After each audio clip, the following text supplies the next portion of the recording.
ये जो एक्सरसाइज होती है जिसमें हम बच्चे को स्टिक चबवाते हैं, इसके बहुत सारे बेनिफिट्स होते हैं। एक तो स्पीच में भी ये हेल्प करती है, साथ ही जॉ लाइन फ्लेक्सिबिलिटी ये देती है, और जो बच्चे चबाना नहीं जानते हैं, खाने को च्यूइंग नहीं करते हैं, तो ये उसमें भी हेल्प करती है।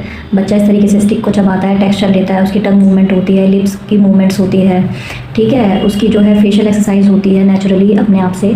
तो आप ये एक्सरसाइज घर में ट्राई कर सकते हैं। जो बच्चा चबाता नहीं है, खाने को ऐसे ही निकल जाता है, तो आप इसको ये एक्सरसाइज अपने बच्चों को ज़रूर करवा सकते हैं। इसमें इस तरीके से आप बच्चे को एक स्टिक दीजिए, चबाओ इसे, तो आप ऐसे उनको बोलिए चबाने के लिए, तो बच्चा चबाएगा, और आप इसको ट्राई कीजिए।